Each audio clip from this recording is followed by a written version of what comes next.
Students எல்லாருக்குமே வணக்கம். TNEA கவுன்சிலிங்கில் ரவுண்டு 2ல் 178 கட் ஆஃப்லேருந்து 143 வரைக்கும் இருக்கக்கூடிய கட் ஆஃப் மாணவர்கள் ரவுண்டு 2ல் வர்றாங்க. கிட்டத்தட்ட 39,146 ஜென்ரல் ரேங்க்லேருந்து 1,37,710 ரேங்க் வரைக்கும் இருக்கக்கூடிய மாணவர்கள் ரவுண்டு 2ல் வர்றாங்க. கிட்டத்தட்ட 98,565 பேர் ரெண்டாவது ரவுண்டில் ஜூலை 26 சாய்ஸ் ஃபில்லிங் பண்ண போகிறாங்க. நீங்கள் கூட ஒரு ரவுண்டு 2 இருக்கலாம். ஆனால் எந்தெந்த தேதிகளில் என்னென்னலாம் பண்ணணும், கிட்டத்தட்ட 13 நாள் இந்த சாய்ஸ் ஃபில்லிங் ப்ராசஸ் நடக்க போகுது. சாய்ஸ் ஃபில்லிங் பண்ணுறதுலேருந்து காலேஜ் போய் சேர்ற வரைக்கும் இந்த வீடியோ ஃபுல்லாக பார்த்தீங்கன்னா உங்களுக்கு கட்டாயமாக தேதிகளின் அடிப்படையில் தெளிவாக உங்களுக்கு நான் சொல்லியிருக்கேன். அதாவது மாணவர்களே, கிட்டத்தட்ட உங்களுக்கு தெளிவாக நான் 2ஆக பிரிச்சுட்டேன். இப்போ பிரித்து சொல்லியிருக்கேன். பொதுவாக எவ்வளோ பேர் இருக்கிறாங்க ரெண்டாவது ரவுண்டில், அதில் 7.5 ரிசர்வேஷனில் எவ்வளோ பேர் இருக்காங்கிறத இப்போ நான் காமிச்சிருக்கேன். இப்போ பார்க்கும்போதுங்க, ஜென்ரலாக பார்க்கும்போது கிட்டத்தட்ட 98,565 பேர் இருக்கிறாங்க. அதில் ஜென்ரல் ரேங்க் அங்கே என்னன்னு கொடுத்துருக்கேன். இந்த 7.5 ரிசர்வேஷன் மாணவர்களும் இந்த ரவுண்டு 2ல் வர்றாங்க. அதில் அதாவது 2,663 ரேங்க்லேருந்து அதில் வந்து பார்த்திங்கன்னா அந்த கவர்மெண்ட் ரேங்க் வழியாக இருக்கும். அதில் வந்து பார்த்திங்கன்னா 18,921 ரேங்க் வரைக்கும் இருக்கக்கூடிய மாணவர்கள் இதில் வர்றாங்க. அதன்படி பார்க்க போனோம்னா ஒரு 16,259 பேர். ஒட்டு மொத்தமாக இந்த ரெண்டாவது ரவுண்டில் இருக்கிறவங்க எவ்வளோ பேர்? 98,565 பேர். அதில் 7.5ல் இருக்கிறவங்க 16,259 பேர். இவ்வளோ பேர் தாங்க. இவங்க தான் ஜூலை 26 சாய்ஸ் ஃபில்லிங் பண்ண போகிறாங்க. இப்போ நான் சாய்ஸ் ஃபில்லிங் தேதிகளை கடகடன்னு சொல்ல போகிறேன். கண்டிப்பாக எல்லாத்தையும் நோட் பண்ணிங்கன்னா, அதாவது மாணவர்களே, நமக்கு வந்து ரவுண்டு 2க்கான சாய்ஸ் ஃபில்லிங் வந்து ஜூலை 26 அதாவது சனிக்கிழமை காலையில் 10 மணிக்கு ஸ்டார்ட் ஆகுது. ஜூலை 27 ஞாயிற்றுக்கிழமை, ஜூலை 28 திங்கக்கிழமை ஈவினிங் 5 மணி வரைக்கும் நடக்குது. இந்த 3 நாள் வந்து பார்த்தீங்கன்னா நீங்கள் சாய்ஸ் ஃபில்லிங் பண்ணுற மாதிரி இருக்கும். உங்களுக்கு தேவையான காலேஜை, தேவையான கோர்சஸை கட்டாயமாக நீங்கள் வந்து எவ்வளோ வேணாலும் கொடுத்துக்கலாம்.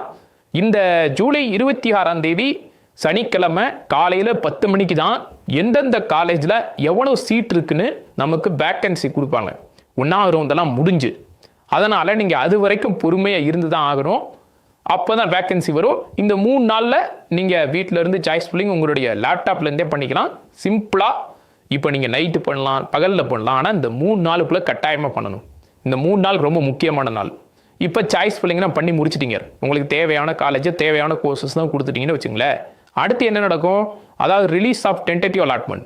ரிலீஸ் ஆஃப் டென்டேட்டிவ் அலாட்மெண்ட்டா அப்படின்னா என்ன சார் அப்படின்னு கேட்டிங்கன்னா, அதாவது நீங்கள் வச்சிங்க தெரியுமா காலேஜ் சாய்ஸு, அதுக்கு வந்து பார்த்தீங்கன்னா ஜூலை 29 செவ்வாய்க்கிழமை காலையில் 10 மணிக்கு உங்களுக்கு இந்த காலேஜில் இந்த கோர்ஸ் கிடச்சிருக்கு. நீங்கள் 100 சாய்ஸ் வச்சுருக்கலாம், இல்லை 150 சாய்ஸ் கூட வச்சுருக்கலாம். ஆனால் உங்களுக்கு ஒரே ஒரு காலேஜில் ஒரே ஒரு கோர்ஸ் மட்டும் இந்த ஜூலை 29 செவ்வாய்க்கிழமை காலையில் 10 மணிக்கு காமிப்பாங்க. காமிச்ச உடனே நீங்கள் என்ன பண்ணணும்? காமிச்ச உடனேயே அடுத்து டென்டேட்டிவ் அலாட்மெண்ட்டை கன்ஃபர்மேஷன் பண்ணணும்.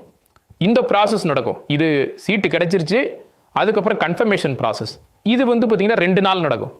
2 நாள்னா ஜூலை 29 அதே செவ்வாய்க்கிழமை காலையில் 10 மணிலேருந்து ஜூலை 30 அன்னைக்கு புதன்கிழமை வந்து பார்த்திங்கன்னா ஈவினிங் 5 மணி வரைக்கும் இந்த 2 நாளுக்குள்ளே சீட்டு கிடைக்குது. கிடைச்சதுக்கப்புறம் வந்ததுலேருந்து 2 நாளில் நீங்கள் கன்ஃபார்ம் பண்ணணும். என்ன சார் கன்ஃபார்ம் பண்ணணும்னா, உங்களுக்கு 100 சாய்ஸ் வச்சுருப்பீங்க. அதில் வந்து பார்த்திங்கன்னா ஒரு 50வது சாய்ஸ் கிடச்சிருக்கும். சார் எனக்கு கிடைச்சதே ஓகேனா அக்செப்ட் அண்ட் ஜாயின் அப்படின்னு கொடுத்துடணும். இல்லை சார் எனக்கு கிடைச்சதை விட பெட்டராக வேணும், கிடைச்சதும் வேணும், அதை விட பெட்டராகவும் வேணும்னா அக்செப்ட் அண்ட் அப்வோர்டுங்கிற ஒரு ஆப்ஷனை கொடுக்கணும். ஸோ இந்த ஆப்ஷனை நீங்கள் கொடுத்துக்கலாம். கட்டாயமாக இந்த 2 நாளுக்குள்ளே சீட்டு கிடச்சிருச்சுன்னு ரொம்ப சந்தோஷப்படக்கூடாது. இந்த 2 நாளில், அதாவது வந்து ஜூலை 29 செவ்வாய்க்கிழமையும் ஜூலை 30 புதன்கிழமையும் இந்த டயத்துக்குள்ளே நீங்கள் கன்ஃபார்ம் பண்ணிடலாம். கன்ஃபார்ம்லாம் நம்மளுடைய ஈஸியாக பண்ணிடலாம், ஃபோன்லேருந்தே பண்ணிடலாம். அடுத்து ஆஃப்டர் என்ன நடக்குன்னா, அலாட்மெண்ட் ஆர்டரு. அலாட்மெண்ட் ஆர்டர் வந்து பார்த்தீங்கன்னா எப்போ ரிலீஸ் ஆக போகுது? ஜூலை 31 வியாழக்கிழமை காலையில் 10 மணிக்கு அலாட்மெண்ட் வந்துடும். அலாட்மெண்ட் ஆர்டர்னா என்ன சார்னா, இந்த 2 நாளில் நீங்கள் கன்ஃபார்ம் பண்ணிங்களா அக்செப்ட் அண்ட் ஜாயின் கொடுத்தவங்களுக்கு ப்ரொவிஷனல் அலாட்மெண்ட் ஆர்டர் வரும். அக்செப்ட் அண்ட் அப்ரூவ் கொடுத்தவங்களுக்கு டென்டேட்டிவ் அலாட்மெண்ட் ஆர்டர் வரும். நீங்கள் கன்ஃபார்ம் பண்ணதுக்கான அலாட்மெண்ட் ஆர்டரு ஜூலை 31 வியாழக்கிழமை காலையில் 10 மணிக்கு உங்களுக்கு வந்துடும். வந்துருச்சா?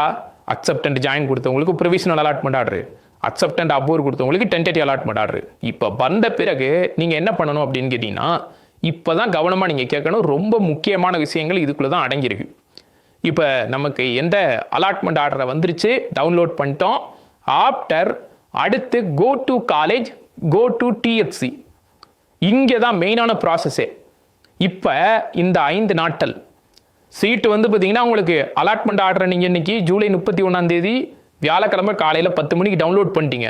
அதுக்கப்புறம் ஜூலை 31 வியாழக்கிழமை காலையில் 10 மணிலேருந்து ஆகஸ்ட் 1 வெள்ளிக்கிழமை, ஆகஸ்ட் 2 அதாவது சனிக்கிழமை, ஆகஸ்ட் 3 ஞாயிற்றுக்கிழமை, ஆகஸ்ட் 4 திங்கட்கிழமை ஈவினிங் 5 மணிக்குள்ள அலாட்மெண்ட்டை டவுன்லோட் பண்ணிங்கல்ல, அக்செப்ட் அண்ட் ஜாயின் கொடுத்தவங்களுக்கு ப்ரொவிஷனல் அலாட்மெண்ட் ஆர்டர் வந்திருக்கும், அக்செப்ட் அண்ட் அப்ரூவ் கொடுத்தவங்களுக்கு டென்டேட்டிவ் அலாட்மெண்ட் ஆர்டர் வந்திருக்கும்.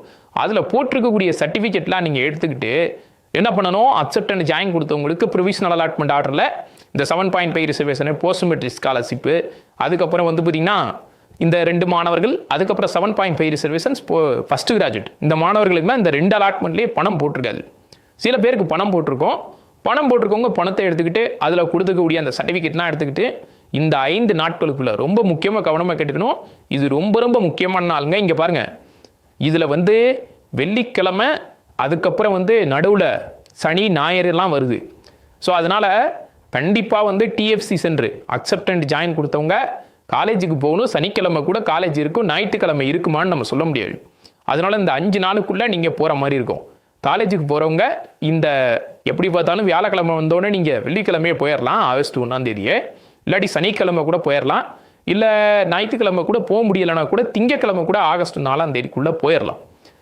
அதே போல் அக்செப்ட் அண்ட் அப்ரூவ் கொடுத்தவங்க என்ன பண்ணணும், பக்கத்தில் இருக்கக்கூடிய டிஎஃப்சி சென்டர், நீங்கள் வந்து டிஎஃப்சி சென்டரில் போய் என்ன சொல்லணும், எனக்கு கிடைச்ச காலேஜ் வேணும், அதை விட பெட்டராக தான் கேட்குறீங்க, ஒரு 50 சாய்ஸ் வச்சுங்க, அதில் ஏதாவது ஒரு 20வது சாய்ஸ் கிடச்சிச்சு, அதுக்கு முன்னாடி உள்ள சாய்ஸு கொடுங்க, இல்லாட்டி 20வது உள்ளதே கொடுத்துருங்க அப்படின்னு தான் கேட்பீங்க.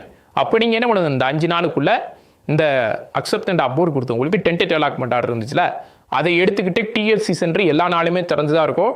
நீங்கள் இந்த 5 நாளுக்குள்ளே டிஎஃப்சிக்கு போயிடலாம். அதன் பிறகு 2 நாள் ஓய்வு. என்ன பண்ணுவாங்க, இப்போ என்ன ப்ராசஸ் தெரியுமா, இந்த ஆகஸ்ட் 5 செவ்வாய்க்கிழமையும் ஆகஸ்ட் 6 புதன்கிழமையும் 2 நாள் ஓய்வு. வெயிட்டிங்கில் இருக்கும். வெயிட்டிங்கோட அந்த அப்ரூவ்ட் ரிசல்ட்டு வெயிட்டிங்லேயே இருக்கும். எதுக்கு சார் அப்ரூவ்ட் ரிசல்ட்னா, சில பேர் காலேஜில் அக்செப்ட் அண்ட் ஜாயின் கொடுத்துட்டு போகிறேன்னு சொன்னாங்களா அந்த 5 நாளில், அவங்க போகிறாங்களா இல்லையா, அதே போல் அக்செப்ட் அண்ட் அப்ரூவல் கொடுத்துட்டு டிஎஃப்சிக்கு போவாங்க, அவங்க போகிறாங்களா இல்லையான்னு காலேஜிலேருந்து அந்த காலேஜுடைய ஓனர் கிடையாது, அங்கே காலேஜில் அந்த அட்மிஷன் ஆஃபீஸர்ஸும் அதே போல் டிஎஃப்சி சென்டரில் வந்து பார்த்திங்கன்னா அங்கே ஆஃபீஸர்ஸும் வெயிட் பண்ணிகிட்டு இருப்பாங்க. காலேஜுக்கு போகிறாங்களா, டிஎஃப்சிக்கு போகிறாங்களா, யார் யாரெல்லாம் காலேஜுக்கு போகிறாங்க, யார் யாரெல்லாம் டிஎஃப்சிக்கு போகிறாங்கன்னு நம்ம டோட்டுக்கு அவங்க இன்ஃபார்ம் பண்ணுவாங்க. இன்ஃபார்ம் பண்ண பிறகு இந்த 5 நாளைக்கு அப்புறம் 2 நாள் ஓய்வு. அந்த 2 நாள் ஓய்வு அப்போ இந்த ப்ராசஸ் நடக்கும்.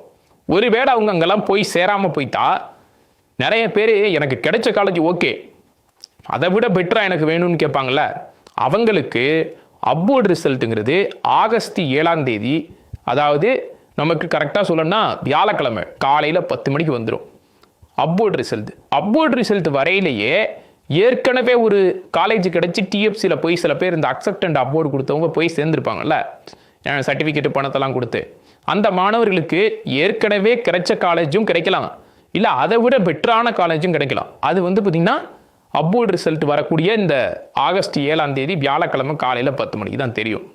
ஒருவேளை ஏற்கனவே கிடைச்சதே கிடைக்கலாம் அக்செப்ட் அண்ட் அப்ரூவ் கொடுத்தவங்களுக்கு, இல்லாட்டி அதை விட பெட்டராக கூட 50 சாய்ஸில் 20வது சாய்ஸ் கிடச்சிச்சு, அதுக்கு முன்னாடி உள்ள திடீர்னு எது வேணாலும் கிடைக்கலாம். எது வேணாலும் கிடைக்கும் போது நமக்கு வந்து அதே நாளில் இந்த ஆகஸ்ட் 7 காலையில் 10 மணிக்கு உங்களுக்கு ப்ரொவிஷனல் அலாட்மெண்ட் ஆர்டர் வந்துடும். நீங்கள் கொண்டு போய் காலேஜில் நீங்கள் போய் காலேஜ் போனவங்களை விட்டுருங்க, இந்த டிஎஃப்சியில் போய் அக்செப்ட் அண்ட் அப்ரூவ் கொடுத்தவங்க இந்த சர்டிஃபிகேட் பணமெல்லாம் கொடுத்தீங்களா, அது எல்லாத்தையுமே மறுபடியும் இந்த ஆகஸ்ட் 7 அப்ரூவ் ரிசல்ட்டில் வருதுல்ல, அந்த காலேஜுக்கு அப்படியே அனுப்பி வச்சுருவாங்க. ஒன்று பெட்டராக கிடைச்சா அந்த காலேஜுக்கு அனுப்பி வச்சுருவாங்க, இல்லை ஆல்ரெடி கிடைச்ச காலேஜுக்கு இந்த டிஎஃப்சிலேருந்து அனுப்பி வச்சுருவாங்க. ஸோ அதனால் இது தாங்க ப்ராசஸ்ஸு.